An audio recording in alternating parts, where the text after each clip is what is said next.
नमस्कार दोस्तों, स्वागत है आपका स्टडी फॉर सिविल सर्विसेज में। देखिए, स्टडी फॉर सिविल सर्विसेज के छात्र हैं तो ये वाला टेलीग्राम जरूर ज्वाइन करके रखिए। यूट्यूब चैनल में हमारे साथ है तो भी ये वाला टेलीग्राम ज्वाइन करना बहुत ज्यादा जरूरी है। सारे नोटिफिकेशन, सारे अपडेट, सारे मोस्ट इंपोर्टेंट पिक्स, सारा रिवीजन सब कुछ यहाँ पे बताया जाता है। देखिए, ये हमारा एससीएस डेली क्विज चैनल है, इसमें डेली क्विज होती है, बिल्कुल फ्री में, इसको जरूर ज्वाइन कर लीजिएगा। ये हमारा इंस्टाग्राम का पेज है, इसको जरूर फॉलो कर लीजिएगा। Study for civil dot services करके अगर आप इंस्टाग्राम में सर्च करेंगे तो आपको मिल जाएगा। वीडियो के डिस्क्रिप्शन में इसकी लिंक दी हुई। इसमें आप स्टोरी सेक्शन जरूर देखते रहा करिए, प्लस इसमें हाईलाइट्स आते रहते हैं और प्लस पोस्ट आती रहती है, इनको जरूर फॉलो करते रहिए। क्या हाल है साथियों, मैं विकास तोमर आपके अपने trust channel study for civil services पे आज आपको समक्ष लेके आ गए हैं 19 सितंबर का करंट अफेयर हिंदी इंग्लिश दोनों ही भाषाओं में यूपीएससी और अदर स्टेट पीसीएस एग्जामिनेशन के लिए काफ़ी ज़्यादा इंपॉर्टेंट होने वाला है आज का हमारा सेशन। देखिए, ये हमारे जो है पेड चैनल से आप लोग ज्वाइन कर सकते हैं इन दो नंबर्स पर कॉल करके। और ये हमारे जो है सोशल मीडिया के हैंडल्स हैं, इंस्टाग्राम है, टेलीग्राम है, ये सारे चैनल्स फ्री हैं। सारे नोटिफिकेशन, पेड पीडीएफ के पिक्स भी फ्री में प्रोवाइड करी जाती है। ठीक, जो टॉपिक्स हमारे आज के इम्पोर्टेंट हैं वो है कि वैक्सीनेशन बच्चों के लिए भी आ गया है। बच्चे भी कितने छोटे, 2 साल तक के, कोविड-19 के अगेंस्ट में समझेंगे इसके बारे में। फ्रीडम टू वोट एक्ट आया है एक यूएसए का, क्या चीज़ें देखेंगे। भारत में अपराध से संबंधित नवीनतम आंकड़े क्या आए हैं उसको देखेंगे। बैड बैंक बहुत ज़्यादा इम्पोर्टेंट है, star topic of the day है ये आज का। और पूरी दुनिया का पहला ऐसा बायोस्फीयर रिजर्व बनाया गया है जो कि 5 कंट्रियों में है, मतलब स्थित है। ठीक, एक बायोस्फीयर रिजर्व है तो उसकी बाउंड्री जो है किसी 5 कंट्रियों से जो है क्रॉस होती है।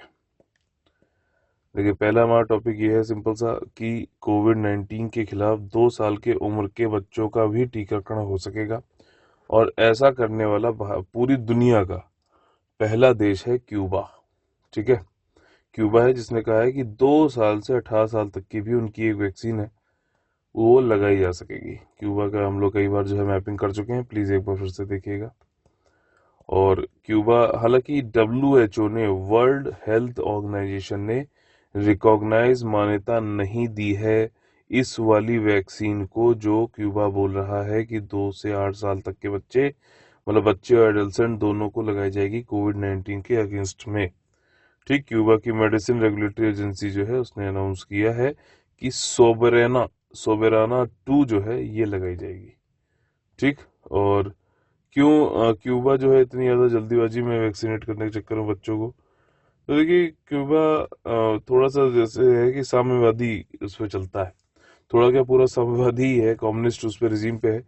गवर्नमेंट, क्यूबन की गवर्नमेंट एक तो यूएसए से, जो कि एक कैपिटलिस्ट पूंजीवाद वाली कंट्री है, उससे हमेशा लड़ता ही रहा है। और ये अपना, इसका जो वैसे भी हेल्थ इंफ्रास्ट्रक्चर जो है वो वहाँ के लोगों के लिए 100% फ्री है। तो हेल्थ के मामले में वैसे बहुत ज़्यादा जो है आगे है क्यूबा। तो यहाँ पे भी उसने ये, मतलब एक एग्जाम्पल सेट करना चाहता है जो भी है, कि बच्चों के लिए भी हम ही सबसे पहले करें। ठीक, और वो चाह रहा है कि धीरे धीरे बच्चे भी सारे जो है स्कूल जाएं, इन पर्सन जाएं, अपना पढ़ें वहाँ पर जाकर, वैक्सीनेशन सबका करने के बाद में। ठीक, तो मेन चीज़ यहाँ पे यही है कि क्यूबा ने जो है कही है, सोबराना 2 नाम से है। एटलीस्ट 90% तक बच्चों को जो है मतलब पॉपुलेशन को करना चाहता है क्यूबा वैक्सीनेट। ठीक, और उसके बाद इंटरनेशनल बॉर्डर्स भी रीओपन कर देगा पूरे, अभी बंद कर रखे हैं। यहाँ पे क्यूबा के पास 2 हैं वैक्सीन, ध्यान रखना, जिसमें सोबराना 2 लगाई जा रही है, दूसरी है अब्दाला। ठीक, लोकल रेगुलेटर ही ने अप्रूव कर रखी, कोई पीयर रिव्यू नहीं हुआ है। और जो है ये है किस पे बेस, कॉन्जुगेट वैक्सीन है। इसमें सिंपल सा ये होता है कि पारंपरिक जो है कंजुगेट वैक्सीन है, जिसमें कोरोना वायरस का जो स्पाइक प्रोटीन होता है उसको फ्यूज करा देते हैं कैरियर मॉलिक्यूल से, वाहक अणु से, जिससे कि एफिकेसी, प्रभावकारिता और स्टेबिलिटी बढ़ जाती है। ठीक, सोबराना 2 की जो है डोजेस दी जाएंगी, फिर एक डोज जो है सोबराना प्लस की दी जाएगी, तो मतलब टोटल डोज कितनी हो गई, 3 हो गई। क्या और भी कोई कंट्री हैं जो वैक्सीनेट कर रही है चिल्ड्रन को, इतने छोटे बच्चों को? तो देखिए, अभी तक 2 साल तक का तो किसी का पर नहीं है। इसके अलावा यूएई, चाइना, चिली, ये सब भी कर रहे हैं। चिली में 6 साल तक का है, साइनोवैक वैक्सीन लगवा रहा है। यूएई में 3 साल तक के बच्चों को लगाया जा रहा है। यूनाइटेड स्टेट्स और कई सारे और जो यूरोपियन नेशन है, France, Germany, Italy, Ireland, Spain, Poland, ठीक है ना, ये सब भी मतलब वैक्सीनेशन करवा रहे हैं बच्चों का 12 से 15 साल तक के। ठीक, तो मतलब ये यंग जो किशोर हैं उनके लिए है, ये वाली बात है। ठीक, अगला जो हमारा टॉपिक है वो है अमेरिका से, और अमेरिका में एक फ्रीडम टू वोट एक्ट नया लाया गया है। ये क्या चीज है? ठीक, देखिए सिंपल सा है, फ्रीडम टू वोट, वोट करेंगे किसके लिए? इलेक्शन करने के लिए, और इलेक्शन का टोटल प्रोसेस जो है उसको और ज्यादा पारदर्शिता, उसको और ज्यादा सिंपल, उसको और ज्यादा जो है लोगों के लिए इजी बनाने के लिए जो है ये वाला एक्ट लाया गया है, फ्रीडम टू वोट एक्ट। ठीक, सिंपल सा, और इसमें कुछ भी नहीं, पूरा इलेक्शन प्रोसेस बदल दिया है थोड़ा सा, और ज्यादा जो है उसको जो है सुचारू और बहुत बढ़िया जो है सिंपल बनाने के चक्कर में। ठीक, किसने किया क्या है ज्यादा इंपॉर्टेंट नहीं है अपने एग्जाम पॉइंट ऑफ व्यू से। हाँ, ये मैपिंग बहुत इंपॉर्टेंट है, इसलिए जो है आप लोगों के लिए लाया गया है टॉपिक। ये जो हवाई यहाँ पे बना हुआ है, ठीक, ये हवाई जो आपकी ट्रॉपिकल जो लाइन जाती है, ठीक है ना, उसको भी कट करती है, तो ध्यान रखना है। तो यूएसए का भी पूछ ले अगर कि क्या ये ट्रॉपिकल लाइन से नीचे आता है, तो हाँ बिल्कुल जाता है। और जो है अलास्का, ये वाला जो एरिया है ये आपका यहाँ पे है ऊपर, अगर आप देखो तो ऊपर जाओगे तो ये यूएसए ने जो है जार्स, रशिया वाले जो थे उनसे खरीद लिया था। ठीक, बेरिंग सी के पास में पड़ता है। और ये वाला जो लॉ लाया गया है, फ्रीडम टू वोट एक्ट, ये फॉर द पीपुल एक्ट जो था उसको रिप्लेस करके लाया गया है।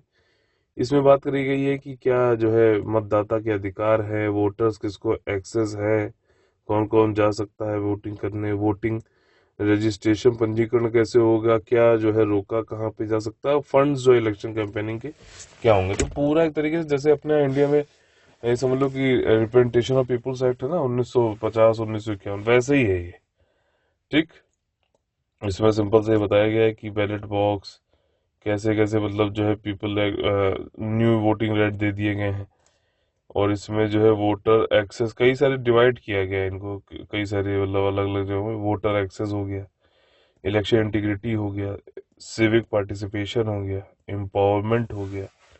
ठीक, यही सारी चीजें इसमें दी गई हैं सिंपल सिंपल। बस कहाँ का है ये ध्यान रखिएगा, यूएसए का। और इसको जो है की चेंजेस क्या लाए गए हैं यूएस के इलेक्शन में, तो ये प्रोवाइड करेगा ऑटोमेटिक वोटर रजिस्ट्रेशन हो जाएगा और सिटीजन्स के लिए। ठीक, इतना ज़्यादा इंपॉर्टेंट नहीं है, सिंपल सी बस ये चीज़ है कि कहाँ से आया है और किससे संबंधित है। ठीक, अगला जो हमारा टॉपिक है वो है कि लेटेस्ट डाटा जो है क्राइम से संबंधित भारत में। अब क्राइम से संबंधित जो डेटा है उसको कंपाइल करना, लाना, ये सारे काम करता है नेशनल क्राइम रिकॉर्ड्स ब्यूरो, जिसने रिलीज की डेटा किस पे? क्राइम्स इन इंडिया पर। ठीक, और इसकी फाइंडिंग्स ये है कि जो कम्युनल राइट्स हैं, अभी एक पिक्चर से दिखाऊंगा तो सब कुछ आसानी समझ में आ जाएगा, जो हमारे ये सांप्रदायिक दंगे हैं वो बढ़े हैं, 96% बढ़े हैं 2020 में 2019 के कंपैरिजन में। जो है जातिवाद वाले जो है जो दंगे हैं वो भी बढ़े हैं, जो कृषि वाले दंगे हैं वो भी बढ़े हैं, और जो राइट है आंदोलन मोर्चा वो भी बढ़ा है 33%। ठीक, रिपोर्ट ये कहता है कि due to the complete lockdown, जो है लॉकडाउन होने की वजह से जो नंबर ऑफ केसेस रजिस्टर होते हैं, जैसे कि वुमेन के खिलाफ क्राइम होना, चिल्ड्रन, सीनियर सिटीजन के खिलाफ, ये जो है ड्रॉप हुए हैं। ठीक, लेकिन मर्डर जो है वो बढ़ा है 1%, लेकिन ओवरऑल जो वायलेंट क्राइम्स है वो घटे। तो ऐसे थोड़ा सा फैक्चुअल है, ये पूछ सकता है, तो वहां पे आप ये फैक्ट्स लिखेंगे आंसर्स में तो ज़्यादा अच्छा रहता है। और इसमें ड्रॉप हुआ है ऑफेंसेस अगेंस्ट द स्टेट में भी ड्रॉप हुआ है, लेकिन यूपी में एक अकेले एक ऐसा मेजर स्टेट है जहाँ पे इंक्रीज हुआ है, मतलब स्टेट मतलब सरकार के खिलाफ जो भी ऑफेंसेस होते हैं। ठीक, वो इसलिए हुआ है क्योंकि ये डैमेज टू पब्लिक प्रॉपर्टी वाला जो काम था, रजिस्ट्रेशन केस रजिस्टर्ड हुए थे यहाँ पे केस, जब NTCAA का जो है प्रोटेस्ट चल रहा था, सिटीजनशिप अमेंडमेंट एक्ट वाला।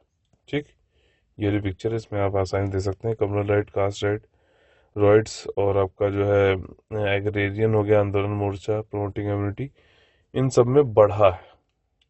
ठीक, और ऑफेंसेस अगेंस्ट स्टेट जो है वैसे तो घटे हैं लेकिन यूपी में बढ़े हैं, इतना ध्यान रखना, क्वेश्चन पूछ सकता है इस तरीके से एनसीआरबी के डेटा के हिसाब से देखा जाए तो 2020 में क्रिमिनल रेट बढ़े थे, वही सारी चीज़ें बताई गई हैं। ठीक, बिहार सेकंड नंबर पे। सबसे ज़्यादा अच्छा बताइए कौन से स्टेट में हुई है। ठीक, उत्तर प्रदेश में एक भी क्रिमिनल वायलेंस नहीं हुआ है 2020 में, ये एक थोड़ा सा फैक्ट है। यूएपीए जो टेररिज्म से संबंधित रहता है उसमें डिक्रीज हुआ है 35% 2020 में। यूएपीए के सबसे ज़्यादा केसेस हालांकि कहाँ है, जम्मू कश्मीर, दूसरा जो है मणिपुर है। एनसीआरबी क्या होता है, ये एक इंडियन गवर्नमेंट एजेंसी है जो कि क्राइम से रिलेटेड डाटा को जो है कलेक्ट भी करता है, उनका विश्लेषण भी करता है एज पर द इंडियन पीनल कोड और स्पेशल लोकल लॉस। इसका हेडक्वार्टर न्यू दिल्ली में है, मिनिस्ट्री ऑफ होम अफेयर्स के अंतर्गत काम करता है।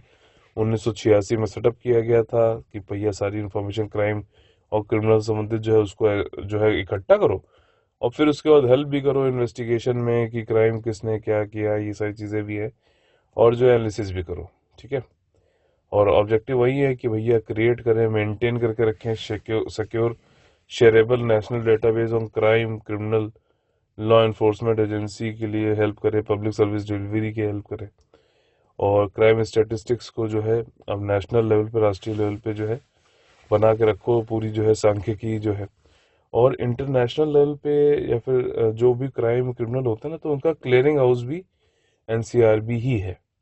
ठीक है, और जो है लीड और कोऑर्डिनेट करता है ये आईटी एप्लीकेशन, यानी इंफॉर्मेशन टेक्नोलॉजी का यूज़ करता है कि ये पुलिस ऑर्गेनाइजेशन को हेल्प कर सके, उनका जो है आईटी मतलब इंफॉर्मेशन टेक्नोलॉजी का यूज़ करते हुए जो भी ये सारे काम कर रहा है, क्राइम और क्रिमिनल इन्वेस्टिगेशन करना, उसको कलेक्ट करना, तो आईटी के जरिए और आसान हो सके।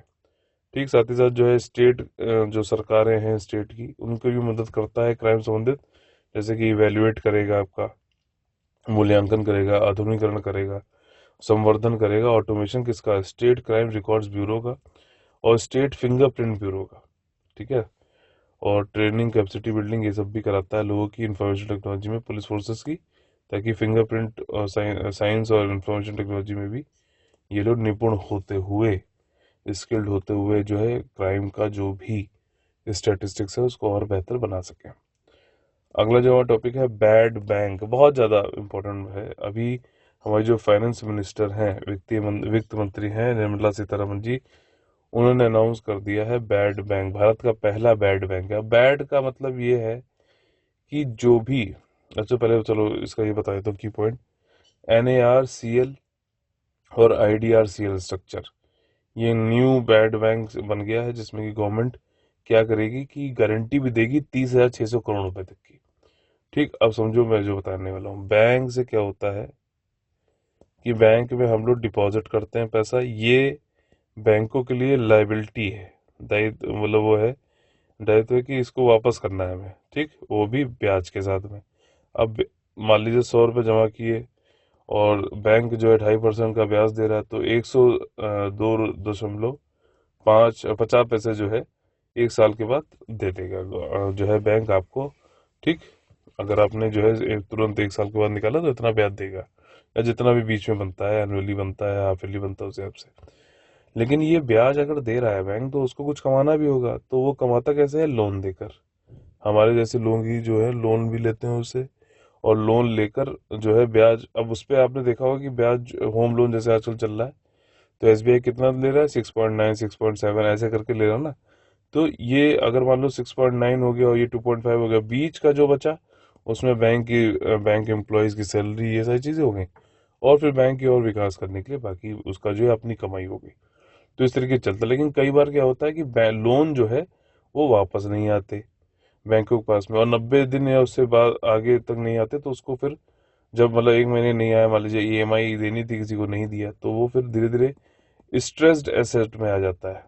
ठीक, अच्छा ये जो लोन देता है बैंक, क्योंकि इससे कमा रहा है, तो ये इसकी संपत्ति है, एसेट है। ठीक, और ये कमा के किसी को दे रहा है तो वो लाइबिलिटी है, ऐसे ध्यान रखिएगा। उसका तो स्ट्रेस एसेट में आ जाता है, और अगर 90 दिन के बाद भी वो पैसा मतलब नहीं आता है, ठीक, तो मूलधन और ब्याज जो है जिसने भी लोन ले रखा है, तो वो नॉन परफॉर्मिंग एसेट हो जाता है। अच्छा, नॉन परफॉर्मिंग एसेट जो है एक तरीके से बैंकों के ऊपर क्या हो गया कि वो उनकी जो बैलेंस शीट बनती है वो उसमें ये दिखाता है भाई उनके पास कुछ कमाई उनकी हो ही नहीं रही है। उल्टा जो प्रीमियम 100 रुपये मान लीजिए इन्होंने किसी को लोन दिया था, उस पर ब्याज कमाना तो चाहते थे 6%, ये 6% ब्याज भी नहीं आ रहा, 100 रुपये पूरे भी चले गए। अब अगर मान लो जो डिपॉजिटर है हमारे ऐसे, बैंक को वो सारा पैसा मांग ले वापस, तो कैसे दे पाएगा बैंक? नहीं दे पाएगा, है ना। अगर मान जिस इस कंडीशन को क्या बोलते हैं, बैंक रन बोलते हैं, कि सभी लोग अपना डिपॉजिट निकालने की कोशिश करने लगे, बैंक रन बोलते हैं इसको। तो ये चीज, इसमें बैंक रन कभी पूछ ले तो आदमी को क्या सोचेगा कि बैंक भाग गया। नहीं नहीं, जो है बैंक रन का मतलब ये है कि सभी लोग अपना डिपॉजिट निकालने की बात कर रहे हैं, कि उनको डर है कि बैंक ना भाग जाए। समझ रहे हो, ये चीज है। तो यहाँ पर अब क्या होता है, जब ये नॉन परफॉर्मिंग एसेट हो गई तो गवर्नमेंट ने कहा है कि हम NARC मतलब national asset reconstruction company limited करके खोल के देंगे आपको।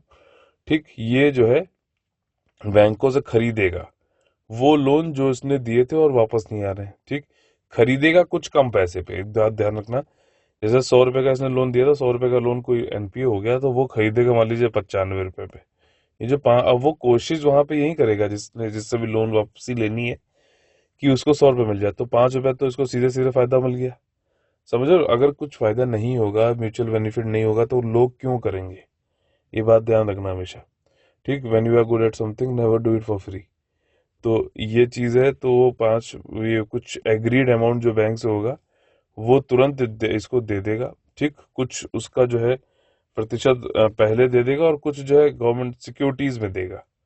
गवर्नमेंट सिक्योरिटी मैंने आप लोग को बताया था, एक पेज होता है जिसमें कि ये प्रॉमिस होता है कि भैया हाँ 100 रुपए का है, और मतलब डिस्काउंट या फिर ब्याज के अनुसार 10% ब्याज के साथ में 1 साल बाद दे दूंगा। तो एक मतलब फेस वैल्यू होती है, ब्याज होता है और साल टाइम होता है, तो वो करके दे देगा। ठीक है, तो ये NARCL का होता है। और साथ ही साथ बीच में जो भी मेंटेनेंस, जो भी ऑपरेशन ये सब करना है वो सब IDRCL करता है। मतलब प्रोसेस ये बैंक से लेगा, लेकिन बाकी बीच में प्रक्रिया में IDRCL करेगा। और मान लो इन केस इन्होंने इससे कहा था कि 95 रुपए, कुछ तो उन्होंने कैश दे दिया, कुछ सिक्योरिटीज थ्रू दे रहे थे, तो मान लीजिए इस 95 रुपए में ये बैंकों को 80 ही रुपए दे पाए NARCL, तो ये बीच का जो 15 रुपए बचा ना, ये कौन देगा? ये जो है आपका इस 30,600 करोड़ रुपए से दिया जाएगा गवर्नमेंट के द्वारा।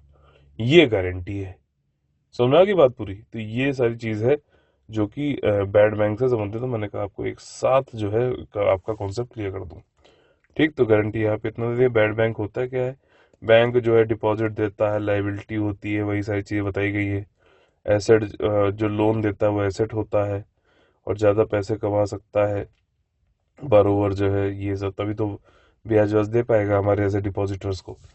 और नेशनल एसेट रिकंस्ट्रक्शन कंपनी क्या है? कंपनी है, और उसको RBI को उसने अप्लाई कर दिया है ARC के जो है लाइसेंस के लिए। ये कुछ नहीं, ये खाली जो भी बैंक्स हैं उनके द्वारा ही सेटअप किया गया है, और ये कंसोलिडेट करेगा जितने भी एसेट स्ट्रेस्ड एसेट है, और फिर उनका जो है निवारण करेगा। ठीक, उनका जो है समाधान करेगा। और इसमें पब्लिक सेक्टर बैंक्स की जो ओनरशिप होती है वो 51% होती है, ये जो है फैक्ट याद रखना। और वहीं IDRCL जो होता है, इंडियन डेप्ट रेजोल्यूशन कंपनी, इसमें क्या है कि ये सर्विस कंपनी, ऑपरेशनल कंपनी, मतलब बीच का जो है संचालन, ये सारी चीजें देखता है। ये मैनेज करता है, प्रबंधन देखता है एसेट का, और एंगेज करता है प्रोफेशनल्स, मार्केट प्रोफेशनल्स होने चाहिए, टर्न अराउंड एक्सपर्ट होने। टर्न अराउंड एक्सपर्ट क्या है कि लोन जो गया था उसको वापस लेके आना। ठीक, अच्छा, इसमें जो पब्लिक सेक्टर बैंक्स की या फिर पब्लिक फाइनेंशियल इंस्टीट्यूशन की जो होल्डिंग होती है वो 49% होती है। NARCL में कितनी थी? 51% तक होती है मैक्सिमम। ठीक, और रेस्ट जो है वो प्राइवेट सेक्टर लेंडर्स के पास में होती है। अब इसमें NARCL क्या करेगा? पहले तो खरीद लेगा बैड लोन्स बैंक से, 15% तक का तो तुरंत कैश दे देगा, और बाकी 85% जो है, अच्छा देखो यहाँ पे क्या लिखा हुआ है, एग्रीड प्राइस। ठीक, 15% नगद में भुगतान करेगा, सहमत मूल्य, जैसे मैंने बताया था ना कि 100 रुपए का वो 95 रुपए कह रहा है कि हम वापस करेंगे। बैंक्स को भी अच्छा लगता है कि यार कम से कम ये तुरंत मेरे पास 95 आ जा रहे हैं, मेरी बैलेंस शीट भी जो है वो साफ हो जा रही है, और मैं फिर जो है लोन देने के लिए भी एलिजिबल हो जा रहा हूँ आगे से। ये वाली चीज है। और बाकी जो है 85% सिक्योरिटी रिसिप्ट में देता है। ठीक, और जो एसेट जो सोल्ड होते आते हैं उसे पैसा जो है वापस करता है। सोल्ड जो भी एसेट करेगा NARCL, ये हेल्प इसकी लेनी पड़ेगी IDRCL की, और फिर मतलब बैंक को वापस पैसा देता रहेगा। अगर बैड बैंक नहीं पैसा दे पाता तो भैया बीच का जो भी, या फिर कम पैसा दे पाता तो बीच का जो भी है काट के आपको गवर्नमेंट की गारंटी का जो 30,600 करोड़ रुपया है इसमें से दिया जाएगा। अच्छा, क्या बैड बैंक मामलों का समाधान करेगा? कमर्शियल बैंक के हिसाब से देखा जाए तो उनकी तो भैया हेल्प हो ही रही है। ठीक, अपना एनपीए हटा और जो है चला गया। अच्छा, एक चीज ध्यान रखना, बैंक में सभी लोग पैसे जमा करते हैं, एवरीवन कहने का मतलब ये है कि जो टैक्स नहीं भी दे रहे हैं या फिर टैक्स स्लैब से नीचे आते हैं वो भी पैसा जमा करते हैं। लेकिन ये जो 30,000 करोड़ रुपए की बात हो रही है, 30,600 करोड़ रुपए की बात हो रही है, या फिर बैंकों को सुधार करने के लिए रिकैपिटलाइजेशन एक होता है चीज कि भैया फिर से पूंजी डालो, ये सब पैसा जो डाला जाता है वो किसके पैसे से डाला जाता है? टैक्स पेयर्स के मनी से। इसीलिए भारत में इन सब चीजों की वजह से ना ये क्या होता है कि जो है चोरों की गलती की वजह से जो है जो ऑनेस्ट जो टैक्स पेयर है उसको पैसा भरना पड़ता है। भाई सरकार अपनी जेब से पैसा तो दे नहीं रही, उसकी गलती की वजह से उसके द्वारा रेगुलेटेड बैंकों के खराब काम, करप्शन करने की वजह से जो ऑनेस्ट टैक्स पेयर है उसको पैसा देना पड़ रहा है। भाई ये पैसा कहाँ से आएगा? समझ रहे हो बात?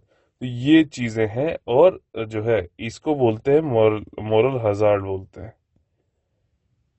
ठीक है ना? एक मतलब ये भी कह सकते हो कि जो ऑनेस्ट है उसको जो है पनिशमेंट दिया जा रहा है और जो चोर है उसके लिए जो है उसको जो है थोड़ा सा बेनिफिट हो रहा है।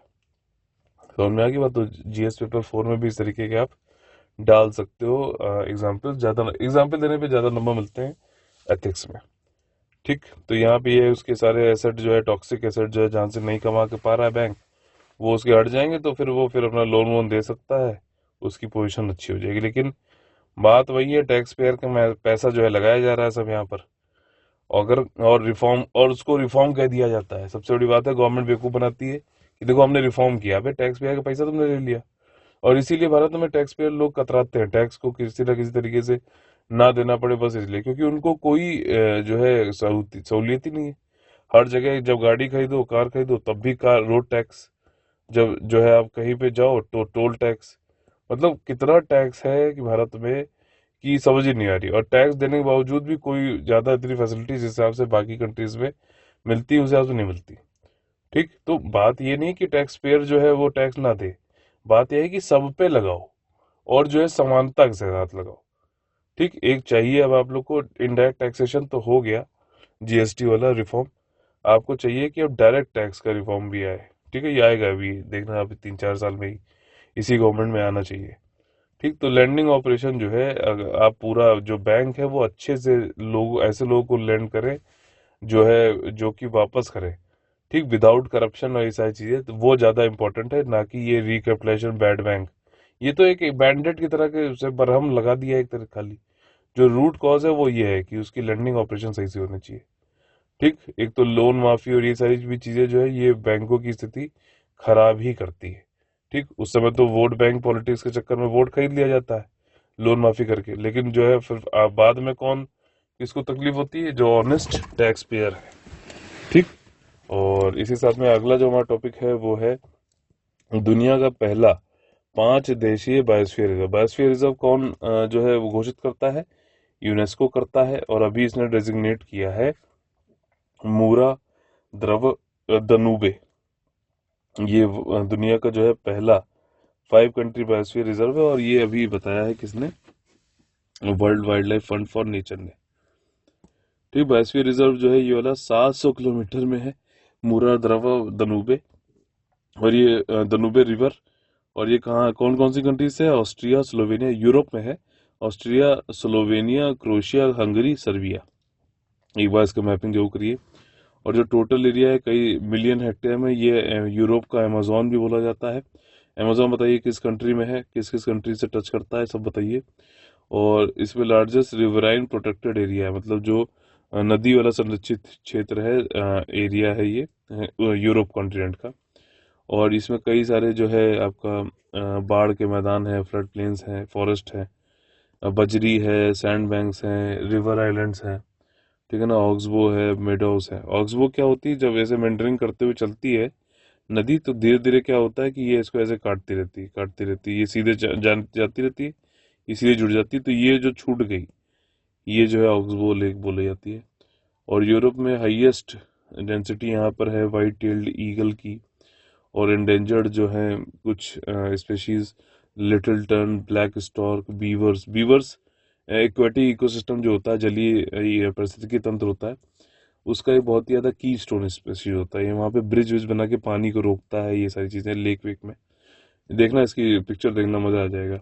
और इम्पोर्टेंट रेस्टिंग प्लेस भी है, कई सारी बर्ड्स यहाँ पे आकर रुकती हैं, ऐसा WWF world wide fund for nature ने बताया। और 9 लाख लोग रहते भी हैं इसमें, ठीक, इंसान। और एम इसका उद्देश्य देखिए यही है कि यूरोप का जो ग्रीन डील है उसको, उसमें जो है आसानी से हम कंट्रीब्यूट कर सकें, और इम्पोर्टेंट कंट्रीब्यूशन ये माना जा रहा है। साथ ही साथ जो इम्प्लीमेंटेशन है यूरोप की बायोडाइवर्सिटी जैव विविधता वाली रणनीति, उसमें भी काफ़ी ज़्यादा जो है इम्पोर्टेंट रोल प्ले करेगा म्यूरा द्रव दनूबे, ठीक। इस स्ट्रेटजी का एम यही है कि 25,000 किलोमीटर जो रिवर का है प्रोटेक्ट करता है 30% European union land area by 2030। तो इसको हम फिर से पुनर्जीवित करें, अच्छा करें, इसे रोकें, इसकी जो है इसकी हेल्थ भी अच्छी करें, ठीक। और 5 कंट्री जो है साथ में मिलकर इसका संवर्धन, संरक्षण और रिविटलाइजेशन, पुनर्जीवित, ये सारी चीज़ें करेंगे सस्टेनेबल बेसिस प्रैक्टिसेस पे। और ये प्रोजेक्ट जो है ये रिविटलाइजेशन जो है आपका, और क्रॉस बॉर्डर कोऑपरेशन, ये सारी चीज़ें करेंगे यहाँ पे। बायोस्फीयर रिजर्व क्या होता है? देखिए, ये एक तरीके का लैब्स हैं, नेचर की लैब्स हैं, जो एक और जो कि जो है किस तरीके से सस्टेनेबल डेवलपमेंट, सतत विकास होगा, उसके लिए काम करते हैं, ठीक। तो वहाँ पे जाकर लर्निंग प्लेसेस हैं, यहाँ से सीखो, यहाँ पे लोकल जो सोल्यूशन है वो पूरे दुनिया में यूज़ करो, यहाँ से सीख के, ठीक है। और इसमें सामाजिक और जो नेचर के इकोलॉजिकल सिस्टम है उनके बीच में कैसे इंटरेक्शन हो रहा है, ठीक, ये सारी चीज़ें देखनी चाहिए। साथ ही साथ जो है कॉन्फ्लिक्ट को प्रिवेंट करना है, मैनेजमेंट करना है बायोडाइवर्सिटी का। और ये प्लेसेस जो है लोकल सोल्यूशन ग्लोबल चैलेंजेस के लिए देता है। इसमें अच्छा, बायोस्फीयर रिजर्व कौन कौन से हो सकते हैं? टेरेस्ट्रियल भी हो सकता है, मरीन भी हो सकता है, मतलब जलीय थलीय सब है, और कोस्टल इकोसिस्टम भी हो सकता है आपका, अपडेटरी जो होते हैं, ठीक। अब और हर साइड जो है प्रमोट करती है सोल्यूशन देना कि किस तरीके से जैव विविधता जो है, बायोडाइवर्सिटी, उसका जो है संरक्षण करना चाहिए सस्टेनेबल बेसिस पे। भारत में कौन कौन से देखिएगा, बताइए, कोई इसमें मिसिंग है तो भी बताइए, ठीक। यूनेस्को क्या करता है जो कि ये बायोस्फीयर रिजर्व घोषित करता है? ये एक तो यूनाइटेड नेशन की जो है स्पेशलाइज्ड एजेंसी है, दुनिया में पीस और सिक्योरिटी फैलाने के लिए काम करता है। कैसे? इंटरनेशनल कोऑपरेशन को बढ़ावा देके, एजुकेशन, साइंस और कल्चर के उसमें। और इसका हेडक्वार्टर पेरिस में है। ये 16 नवंबर 1945 में लंदन में जो है फाउंड किया गया था, ठीक। इसके फाउंडर मेंबर में इंडिया आता है, इतना ध्यान रखना। अगला जो हमारा सेक्शन है उसका नाम है कौन बनेगा ASP से। इसमें किस तरीके से प्रीलिम्स के क्वेश्चन हमें सॉल्व करने चाहिए उस पर हम लोग का ध्यान रहता है। देखिए, रेल कौशल विकास योजना, रेल कौशल विकास योजना, ये रेलवे के इससे रिलेटेड ट्रू पूछे गए हैं स्टेटमेंट। तो ये रेलवे के द्वारा एंट्री लेवल का ट्रेनिंग है। इसमें इंडस्ट्री रेलेवेंट प्रासंगिक जो कौशल हैं, स्किल्स हैं, उनको दिया जाएगा। इसके लिए 75 रेलवे ट्रेनिंग इंस्टीट्यूट जो है इंडिया में बनाए जाएंगे। और इसको लॉन्च किया था अमित शाह जी ने। और यहाँ पर मिशन ये है कि जो यूथ है, हमारा युवा है, उसको ट्रेन किया जाएगा 4 चीज़ों में। एंट्री लेवल बोला जा रहा है, जैसे कि इलेक्ट्रीशियन, वेल्डर, मशीनिस्ट और फिटर। तो देखिए, सारे स्टेटमेंट सही है, बस दूसरा गलत है। एक्चुअली रेलवे मिनिस्टर ने इसको किया है लॉन्च, तो इसलिए 1 और 3 हो जाएगा। ट्रू पूछा गया है इसलिए। अश्विनी वैष्णव, ये तरीके जैसे प्रधानमंत्री कौशल विकास योजना है ना, वैसे ये रेलवे के क्षेत्र में कौशल विकास योजना है। स्किल इंडिया मिशन के अंतर्गत ही ये सारा कुछ आ रहा है, ठीक। और ये जो है 50,000 कैंडिडेट को 3 साल में जो है ट्रेनिंग कराएगा। और ये इनिशियल फेज में जो है इसको 1000 कैंडिडेट रहेंगे। और मिशन जो है ये इनिशियल बेसिक ट्रेनिंग 100 घंटे की दी जाएगी। फिर बाद में जोनल रेलवे और यहाँ सब भी इसको जोड़ा जाएगा। फ्री में ट्रेनिंग दी जाएगी युवाओं को, ऑनलाइन और मेट्रिकुलेशन के हिसाब से। 10वीं पास और 18 से 35 साल के बीच के लोग जो है इसमें पात्र होंगे। अगला जो क्वेश्चन है हमारा वो है कि आई रास्ते से संबंधित कौन से कथन असत्य है? देखिए, आई रास्ते जो है ये नितिन गडकरी जी जो है हमारे यूनियन मिनिस्टर, उन्होंने लॉन्च किया, ये एआई पावर्ड है, रोड सेफ्टी प्रोजेक्ट है। क्या स्टेटमेंट सही है गलत है बताइए। एआई पावर्ड यानी कि आर्टिफिशियल इंटेलिजेंस पावर्ड है, कृत्रिम बुद्धिमत्ता पे काम करता है। इसका जो लॉन्च किया गया, इसको दिल्ली में लॉन्च किया गया और ये डेवलप किया गया किसके द्वारा, Intel, IIT Hyderabad, CSIR, CRR जो है सेंट्रल रोड रिसर्च इंस्टीट्यूट, कहाँ पे बताइए ये, और महिंद्रा के साथ में मिलके। तो देखिए असत्य पूछा गया है, इसमें सिली मिस्टेक मत करिएगा। दिल्ली में नहीं लॉन्च किया गया, नागपुर में लॉन्च किया गया, इसलिए इसका आंसर बी हो जाएगा। बाकी दोनों स्टेटमेंट एकदम खरे हैं। ठीक, तो ये नागपुर लॉन्च किया गया, नागपुर म्युनिसिपल कॉर्पोरेशन ने। कोलिजन ना हो एआई के थ्रू यूज करते हुए, रोड एक्सीडेंट ना हो, इसके लिए है। और इसका एम यह है कि 50% तक नागपुर में जो रोड एक्सीडेंट है उनको कम करना है। और फोकस इसका ये है vehicle safety, mobility analysis, road infrastructure safety, इन सब पे। तो इसी के साथ में आज का हमारा सेशन खत्म होता है। अगर आप लोगों को पसंद आया तो प्लीज़ लाइक का बटन तोड़िए और ज़्यादा से ज़्यादा लोगों को जोड़िए, शेयर और सब्सक्राइब कराकर। और इन नंबर्स पे कॉल करके आप लोग हमारे पेड ग्रुप ज्वाइन कर सकते हैं, यूपीएससी 2021 और उसका टेस्ट सीरीज या फिर जो है कंप्लीट पेड ग्रुप। ठीक, तो चलिए फिर मुलाकात होगी सुबह 6 बजे। तब तक के लिए आप लोग से लेते हैं अलविदा। जय हिंद, जय Bharat, all the very best है। वंदे वंदे मातरम।